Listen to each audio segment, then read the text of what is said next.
Welcome to the Consciousness Iceberg, Layer 3, where this time we'll delve into the even deeper kaleidoscopic world of explaining every theory of consciousness in a straightforward manner, connecting philosophical ideas to modern theories of cognitive science.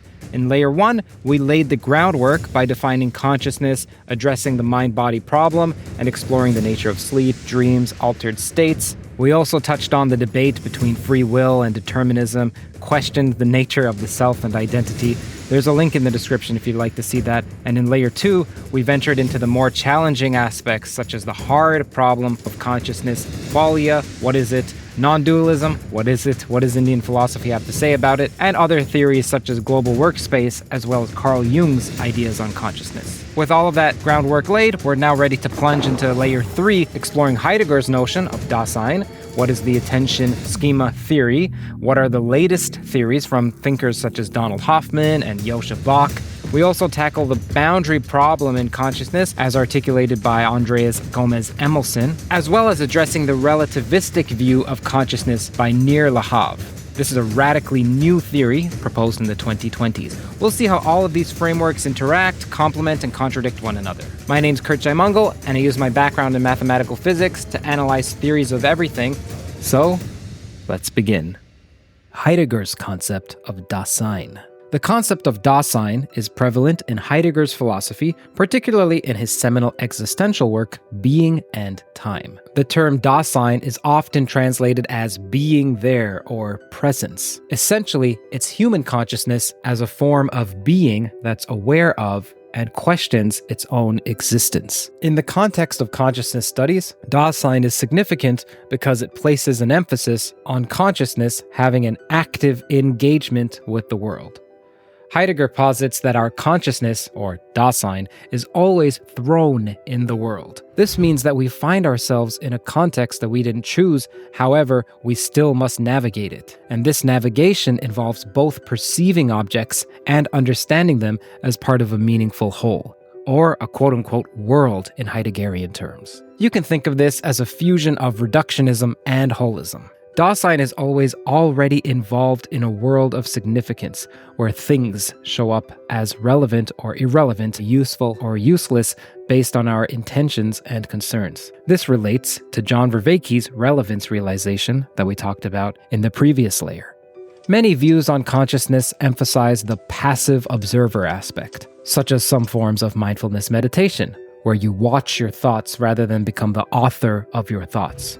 Heidegger says this is a mistake. Consciousness doesn't mirror a reality that exists. It's a co-creator and negotiator of meaning. One aspect of Dasein is its temporal nature. Heidegger argues that Dasein is always ahead of itself, projecting into the future while being grounded in its past, what he calls being toward death.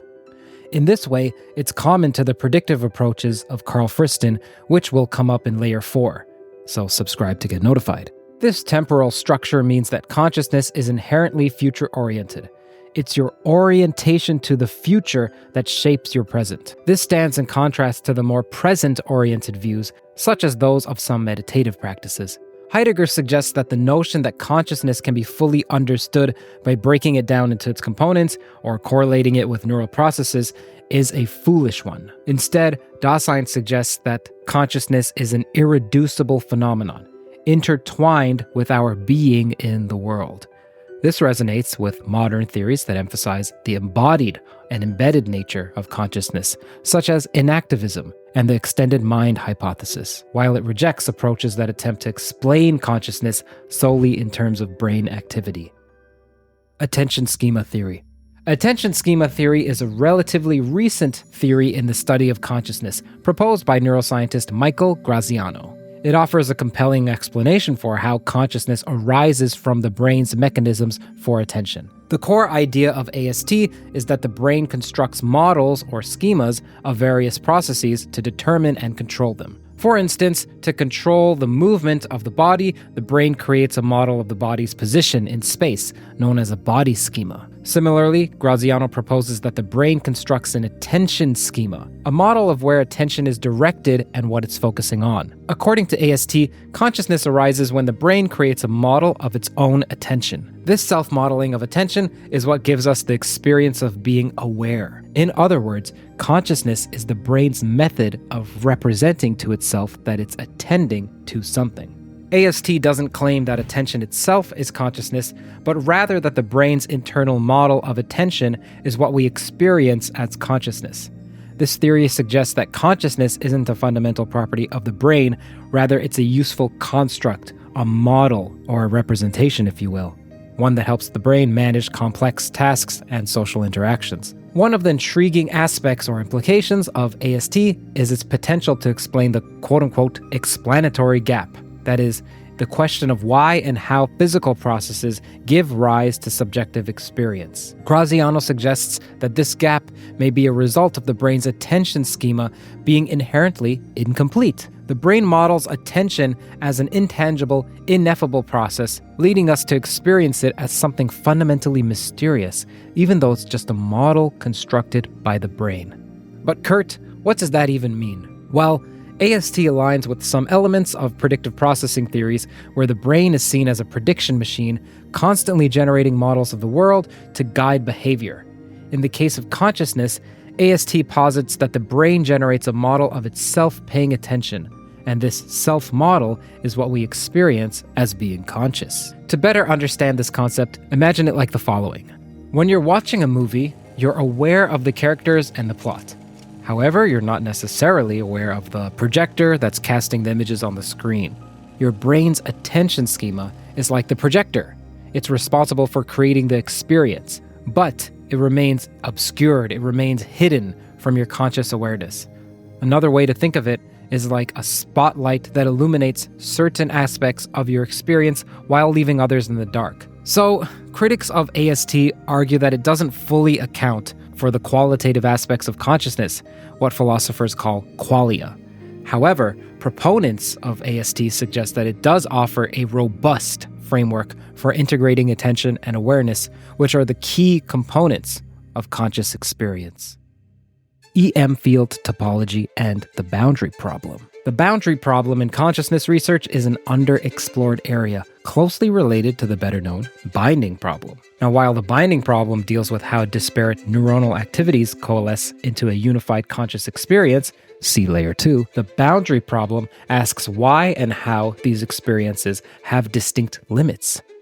Why does our sense of self and experience have clear edges? Now, note that some like Rupert Spira argue that not only does consciousness not have so-called limits, but counterintuitively, neither does our experience of consciousness have limits. You can see this podcast with Rupert Spira here, but for today, I want to talk about a theory created by Andreas Gomez Embelson. Electromagnetic field topology is an approach to tackling this delineation issue.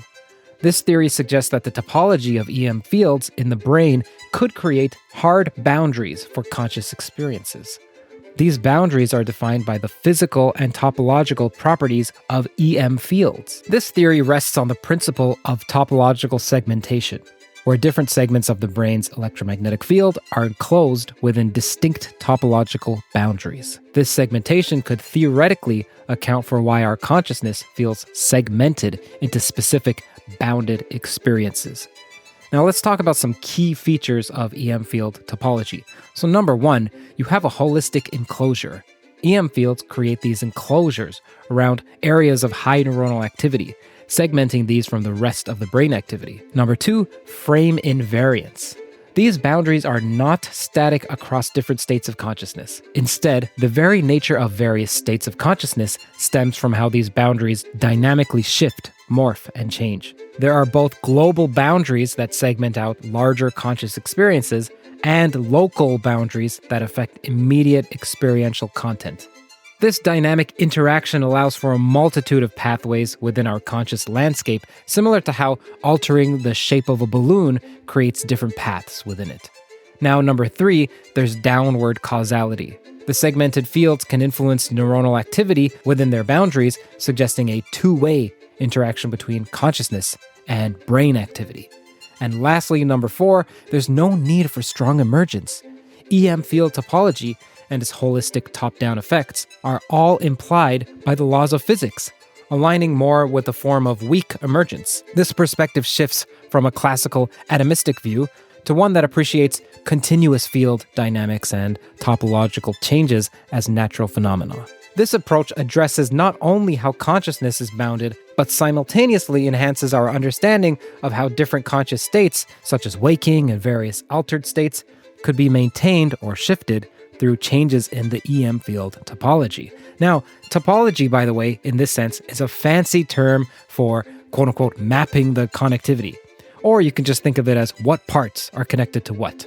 Testing this theory involves simulations and empirical research, focusing on how EM fields maintain consistent Lorentz invariance despite topological deformations. This showcases that the EM fields are independent of observational frame of reference. Now, solving the boundary problem could tell us why our experiences are framed the way they are, potentially leading to new ways to manipulate or enhance consciousness through technological means.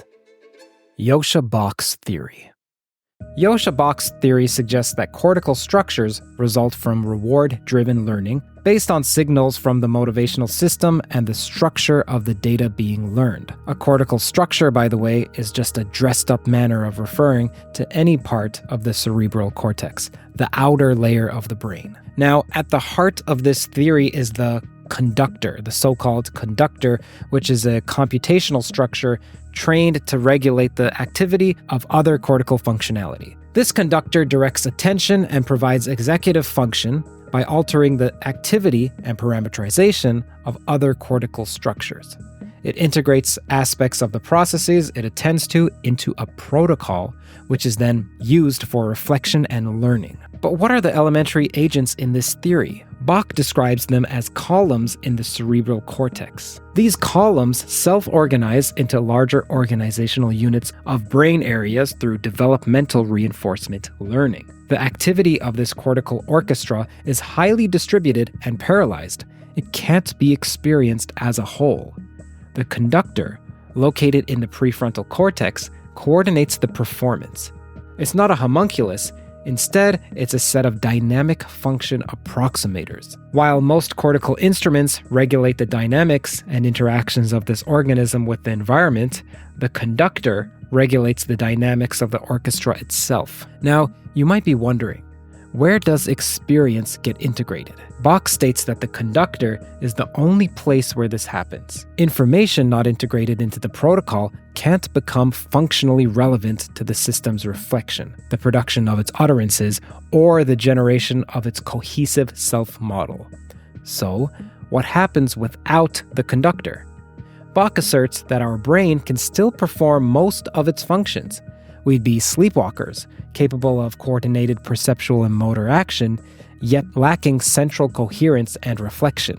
Memories play a significant role, by the way, in Bock's theory.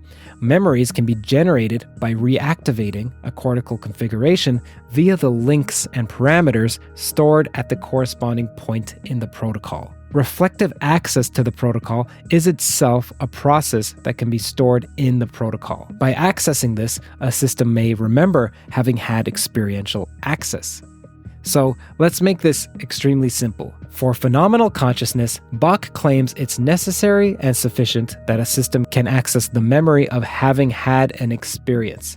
What about the actuality of the experience itself? This is irrelevant. An example illustrating this relationship between the conductor, the protocol, and the conscious experience can be visualized through a graph. So let's imagine a place with nodes and edges representing your brain's cortical regions. Each node possesses specific information, such as visual data, or auditory signals, or emotional responses, etc. The conductor, which is the prefrontal cortex, selectively samples their outputs, compressing them into some compact serialized protocol. Firstly, note how much you're not aware of. Even right now, there's the air around you, there's perhaps your shoes or your socks, or if you're on the ground, maybe some dirt underneath your soles. There's some background hum that you're ignoring. There's maybe the scent of wood, or there's maybe the scent of coffee or of orange juice. or someone else coughing in the background, you're not consciously aware of all of this processing. The conductor samples these outputs, creating a compressed representation, which is just you sitting down listening to a podcast. When you recall this experience, you're not accessing the raw sensory data, but you're accessing instead this compressed protocol. Your subjective experience of remembering the podcast is the conductor reactivating and slightly reinterpreting this protocol. The qualia of the pixels on the screen or the curiosity that you have isn't a stored property.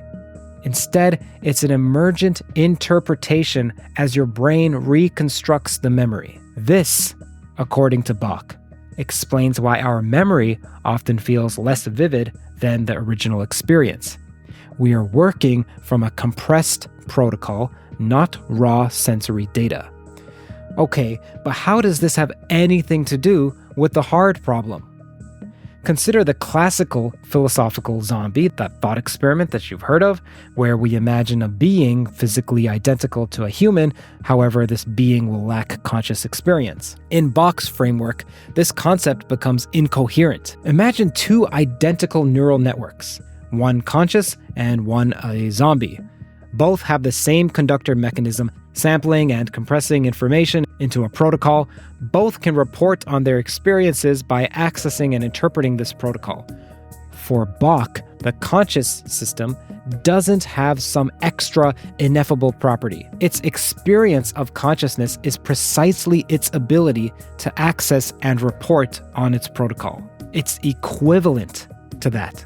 So the zombie system, being identical to this, would necessarily have the same ability. The seemingly hard problem of what it feels like to be conscious dissolves when we recognize that this feeling itself is a construct, a so-called story the brain tells itself by interpreting its own protocol. There's no separate experience happening alongside the information processing. The experience is the processing. So, what is phenomenal consciousness according to Bach? What is qualia according to Bach? What are feelings? What is blueness? To Bach, the phenomenal consciousness is understood as the most recent memory of what our prefrontal cortex attended to. Conscious experience isn't an experience of being in the world or an inner space. It's a memory. It's the recognition of a dream generated by more than 50 brain areas reflected in the protocol of a single region. By directing attention to its own protocol, the conductor can store and recreate memories of its own experience being conscious. This perspective resolves much of the difficulty in specifying an AI implementation of consciousness. It's necessary and sufficient to realize a system that remembers having had experienced something and can report on that memory. Bach suggests that our conscious experience isn't a direct perception of some physical reality. No, instead, it's a dream, a model constructed by our brain to represent and interact with the world around us. Donald Hoffman's theory. Donald Hoffman, a cognitive scientist, argues that our visual perceptions, in general, aren't veridical representations of ultimate reality. Why? Because evolution selects for fitness to reproduce and not for access to ontological truth. This is outlined in his Fitness Beats Truth paper, linked in the description. Consider this. A caveman who sees a rabbit as tasty food is more likely to survive than one who perceives it as a complex molecular structure. This, of course, presumes that the molecular structure is what's more real. Hoffman likens our perceptions to computer interfaces, such as a folder that's on your desktop. Now, you see that folder and you think, is there actually a tiny folder inside your computer? No, it's just a useful simplification for complex binary code. Similarly, Hoffman argues that evolution shaped our perceptions as simplistic illusions to help us navigate the world. Later in his career, Hoffman suggests that space-time itself isn't objective reality. It's just a part of our interface. To some physicists, this is quite obvious and straightforward because we don't have a method of reconciling general relativity with quantum mechanics, and several of the attempts to do so posit structures where space-time emerges. Some other physicists, however, would say that space-time not being fundamental doesn't mean space-time is any more of an illusion than your car is an illusion because your car isn't fundamental. So, what is real, according to Donald Hoffman and his collaborator Chetan Prakash? Consciousness. They propose conscious realism, which states that the objective world consists of conscious agents and their experiences. Instead of particles creating consciousness when they form brains, consciousness creates space-time and objects, including what we perceive as a brain. Now let's think, how does this compare to other theories? Let's break it down. We have Joschebach's cortical conductor theory, which sees consciousness as a memory of what our prefrontal cortex attended to. Hoffman disagrees, saying consciousness is fundamental, and so they diverge on the nature of reality itself. Bach still operates within a physicalist framework, while Hoffman, politely, throws physicalism down the garbage chute. Michael Graziano's attention schema theory views consciousness as the brain's model of its own attention. Now, Hoffman would say that this gets it backward. For him, consciousness isn't created by the brain is created by consciousness. So this is what Donald Hoffman means when he says that neurons don't exist until perceived. Bernardo Kastrup's analytic idealism aligns more closely with Hoffman. They both see consciousness as fundamental. The key difference is that Kastrup posits a universal consciousness that segments itself into individual minds, while Hoffman describes a network of interacting conscious agents. Heidegger's concept of Dasein emphasizes consciousness as active engagement with the world, and Hoffman would agree. However, Hoffman would add that this world that we're engaging with is itself a construct of consciousness. Heidegger asserts that Dasein, or human existence, you can think of it like that, and the world are inseparable and co-constitutive, with neither having ontological priority. This contradicts Hoffman's conscious realism, which gives ontological priority to consciousness. Andre Gomez Emelson's EM field topology theory tackles the boundary problem of consciousness. Hoffman's theory sidesteps this issue entirely by making consciousness fundamental. There's no need to explain how physical processes create bounded conscious experiences if those physical processes are themselves constructs of consciousness. Okay, now you might be thinking, Kurt, what the heck about all the evidence that correlates mental states with brain activity? And Hoffman does have an answer. These correlations are fomented because consciousness creates brain activity. So yes, there's quite straightforwardly a correlation. It's just that the causation goes in the other direction. Nir Lahav's relativistic consciousness. What if consciousness isn't an absolute property, but a relative one that depends on the observer's frame of reference? This idea is at the heart of Lahav's theory, which aims to bridge the explanatory gap between functional and phenomenal consciousness. Lahav starts with two key assumptions. Consciousness, number one, has some kind of physical explanation, or broad physicalism, and then number two, that the principle of relativity holds true even for consciousness. Okay, but what does this mean in practice? Nir is thinking like Einstein. You start with postulates and then you see their consequences. The consequences suggest the concept of cognitive frames of reference, that is, perspectives determined by a cognitive system's dynamics. Lahav then establishes an equivalence principle between a conscious human, Alice, let's say, and a purported zombie AI system, say Bob, with the same cognitive structure, but supposedly lacking phenomenal consciousness in the latter case. If Alice and Bob obtain the same measurements and behavioral outputs, the relativity principle dictates that they must have the same physical laws in force. This leads us to the unintuitive conclusion that Bob, despite being assumed to be a zombie, must also have phenomenal consciousness. Okay, so let's say you're looking at a sunset. From your first-person perspective, you experience colors and emotions. A neuroscientist observing your brain would see certain patterns of neural firing. Are these two perspectives describing the same phenomenon? According to Lahav, yes, they're just different measurements from different cognitive frames of reference. These are different perspectives of the same underlying phenomenon, akin to how Unruh radiation appears from one perspective but not another. But wait, you ask, Kurt, doesn't consciousness feel private and inaccessible to outside observers? Lahav explains this is due to the difference in measurements possible from first-person and third-person perspectives. From within a cognitive system, representations have causal power and are experienced as qualia. However, when you're from the outside, we can only measure physical substrates. Okay, so what about free will? Nir Lahav may say that it's relative, and that this unifies determinism and libertarian free will. But let's think about what I just said. Phenomenal consciousness isn't truly private. It just requires the right frame of reference to measure directly. Thus, Lahav's approach aims to dissolve the hard problem by showing that the physical patterns, or the neural representations, and the phenomenal properties, or the qualia, are two sides of the same coin. They're different ways the same phenomenon appears based on the observer's cognitive perspective. But doesn't this just push the explanatory burden back a step? Instead of explaining how consciousness emerges from non-conscious matter, don't we now have to explain how it combines and evolves into complex life forms across different frames of reference? Lahav argues that his theory opens up new avenues for empirical research. Yes, so he proposes experiences to test predictions about the minimal conditions for consciousness and how these relate to sleep, or to anesthesia, or other altered states. Altered states, by the way, were explored in Layer 1, link in the description of this consciousness iceberg.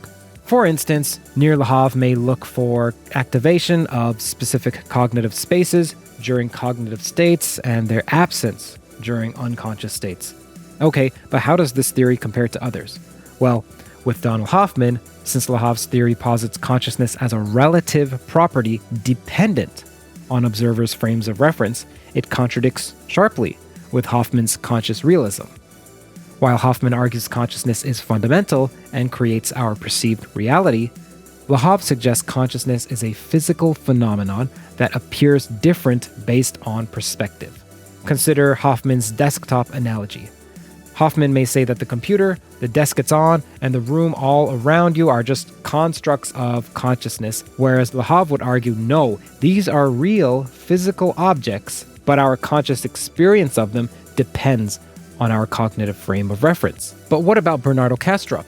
Kastrup posits a universal consciousness that segments into individual minds. Lahav, in contrast, grounds consciousness in physical cognitive systems. Where Kastrup sees consciousness as primary, Lahav sees it as an emergent property, albeit one that looks different from various perspectives. Joscha Bach's cortical conductor theory views consciousness as a memory of what our prefrontal cortex attended to, and this aligns more closely with Lahav than with Hoffman or Kastrup. Both Bach and Lahav operate broadly within a physicalist framework, though Lahav would expand what physicalism is, adding the dimension of relativity, suggesting that the quote-unquote memory Bach describes might appear differently from various cognitive frames of reference. So let's be clear, let's just think about an apple. Hoffman would say that apple doesn't exist as a physical object, it's a construct of consciousness, an icon, if you will, in our species-specific interface with reality. Whereas Kastrup would look at that apple and say, that apple is a manifestation within universal consciousness experienced by an individual quote-unquote alter, which is you, of this universal consciousness. Bach would instead describe your experience as a memory of your prefrontal cortex attending to certain sensory inputs and conceptual associations, giving the impression of the apple.